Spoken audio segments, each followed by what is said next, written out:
亚洲推理天王东野圭吾的作品，除了嫌疑人和白夜行，哪一部让你印象最为深刻呢？有的网友喜欢他的巅峰神作恶意，把人性之恶描写到极致，让人看完后不寒而栗。而有的网友呢喜欢他的暖心之作解忧杂货店，看完心里会有一股暖意。好了，影片开始。东野圭吾推理系列的第11集，再生魔术之女给大家奉上。男主名叫根岸风和，是岛国某集团公司的入赘女婿。他和妻子结婚7年，一直没有孩子。这天，两人来到一家治疗不孕不育的高级私人诊所。中尾张代是这一行的专家，在两人的求助之下，他给风和夫妇找了一个小孩。风和的妻子很喜欢这个孩子，于是急忙询问什么时候可以带回家。中尾表示，这次的领养活动就是专门为你们两人准备的，你们可以先把孩子带回去抚养一段时间。说完，中尾意味深长地看了风和一眼，随后两人转身离开。风和的妻子总是有事没事就给风和发孩子的照片，惹得他非常的不耐烦。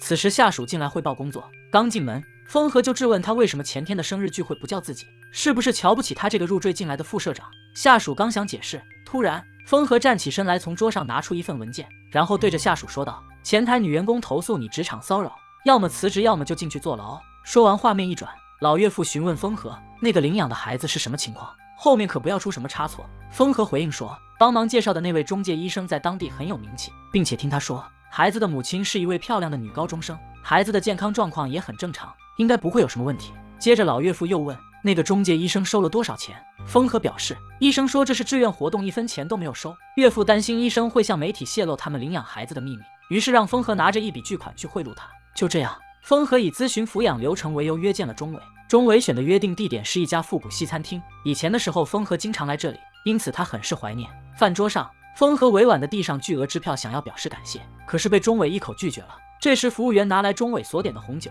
刚好是风和喜欢的。交谈中，风和注意到了中尾医生和他的兴趣喜好非常的相似，喜欢同一个品牌的红酒，爱听同类型的歌曲，看来两人很是有缘。正聊着，突然一名餐厅老员工过来跟风和打招呼，称呼他为本乡先生。本乡是风和入赘豪门前的姓氏。他刚想解释，然而中尾却表示自己早已经知道了，因为按照规定，他们要在办理收养手续前对收养者进行详细调查。中尾声称他知道风和的一切，亲人全部去世，7年前坠入豪门。说完，中尾还表示自己与风和一样，家人全都去世了，就连丈夫也在结婚后的第4年因病不幸离开。两人喝着小酒聊着天，渐渐的连空气都变得暧昧起来。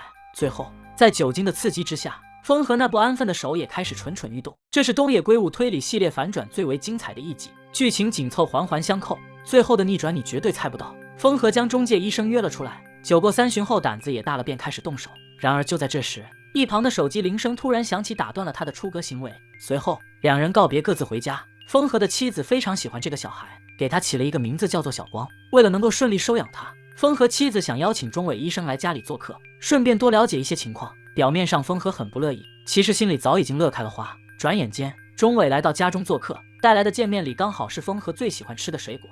晚餐时间，几人正在闲聊，突然间孩子哭了起来，妻子慌忙起身前去查看。趁这个时间段，风和偷偷给中尾送了一个礼物，女士香水，简直就是渣男中的渣男。妻子就在旁边，他还敢这样勾搭女人。随后中尾去了一趟卫生间，回来时已经用上了香水。只见他走到风和身边，然后不明所以地说道，刚来东京的时候你和房东的女儿交往过，从那时候起你就只喜欢长头发的女性。说完，风和察觉到了不对劲，正想质问中尾，然而这时妻子突然走了出来，无奈之下他也只好暂且作罢，不再谈论此事。来到两人身边，妻子立马就闻出了中尾身上那熟悉的味道，并且还笑着声称自己也用这款香水，是她的丈夫送的。说完，中尾意味深长地接话，是吗？我的妹妹也很喜欢用这款香水。听闻此话，风和瞬间发出疑问，你不是说你已经没有家人了吗？愣了1秒后，中尾回应说，我的妹妹她在7年前去世了。随后画面一转到了第2天早上，中尾将风和约到了自己家里。刚见面，风和就故意说道，你把我约到家里来，孤男寡女共处一室是想干嘛呢？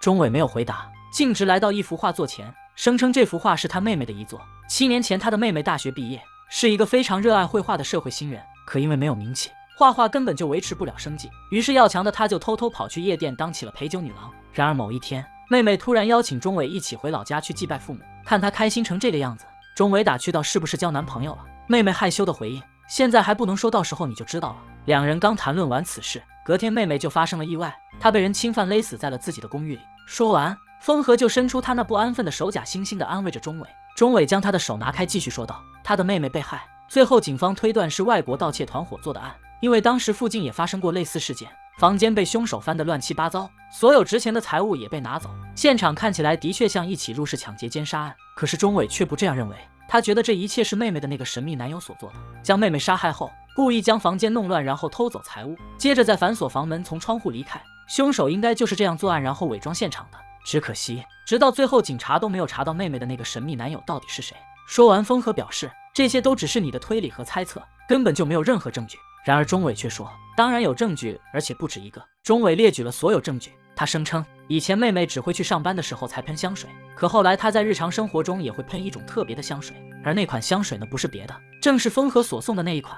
说完，风和还想狡辩，钟伟又拿出一本书继续说道，这是我在整理妹妹遗物的时候发现的，这本占卜书上写着一个陌生的名字，本乡公子。平常时间妹妹就喜欢占卜，而且她就叫公子，或许她写下这个名字就是想占卜一下和男友未来的运势，看来她的那个神秘男友就姓本乡。说完，钟伟意味深长地看着风和，可风和还在狡辩，死不承认。没办法，钟伟只好继续说道，通过调查，我发现这位本乡先生好像就是妹妹上班那里的常客，于是顺着这条线索，我查清了关于他所有的一切。妹妹遇害那年，本乡做了上门女婿，改了名字，后来我又弄清了他的所有喜好，也就瞬间明白了妹妹为什么突然爱喝红酒，为什么突然留起了长发，一切的一切都是因为这个本乡先生。说完，风和面不改色的反问，你说这些有证据吗？钟伟表示自己的确没有证据，但是他设计了一个完美计划。原来当年凶手作案时强暴了妹妹，钟伟不相信警察，于是作为医生的他偷偷提取了凶手的精液，将其放到医院保存了起来。后来他查清了所有真相，得知凶手就是风和，又听说风和夫妇在计划收养孩子，于是他就取出了当年凶手的精液，并与自己的卵子结合，最终生下了一名婴儿。没错，你们领养回去的那个孩子就是你亲生的，你不承认也没关系，随着孩子渐渐长大，他长得会越来越像你，到时候看你怎么和你的岳父妻子交代，等着你的只有地狱。说完，风和脸色大变，想起了7年前发生的事。原来案发当天，公子表示要去和本乡的未婚妻说清楚。听闻此话，本乡担心自己的大好前程会被他毁掉，于是拿起一旁的丝巾将其狠狠勒死，并把现场伪装成了入室抢劫的假象。事情的真相就是这样。随后画面转过，本乡魂不守舍地回到家里，一看到孩子，他就瞬间想起了钟伟所说的那些，再看看婴儿的五官，确实和自己有几分相像，于是便发疯似的想要把孩子丢出去。这时妻子所说的话也成为了压垮本乡的最后一根稻草，你看这孩子的眼睛长得多像你，我们就把他当作亲生儿子一样抚养吧。说完，本乡崩溃地跑了出去，来到天台一跃而下。就这样，本乡彻底死去，因为他的自杀离世，风和一家也不具备了收养孩子的资格。钟伟来到这里准备将孩子接走，此时最强反转也终于到来。其实这个孩子根本就不是风和的，钟伟所说的一切全都是他编造出来的，都是谎言。他这么做就是为了击溃凶手的心理防线，根本就没有什么经验。孩子的母亲也是一个普普通通的女高中生。钟伟知道自己没有证据，不能将凶手绳之于法，于是才想到了用这种特殊的方式给妹妹复仇，与凶手玩起了心理战。好了，影片到此结束。不看完真的没有猜到还有这样的反转。妹妹惨遭杀害，姐姐为了给她复仇，编造谎言，最终让凶手得到了报应。总的来说，前面的剧情略显单调，最后摊牌部分还是挺精彩的。好了，喜欢东野圭吾的点个赞，咱们下期再见，拜拜。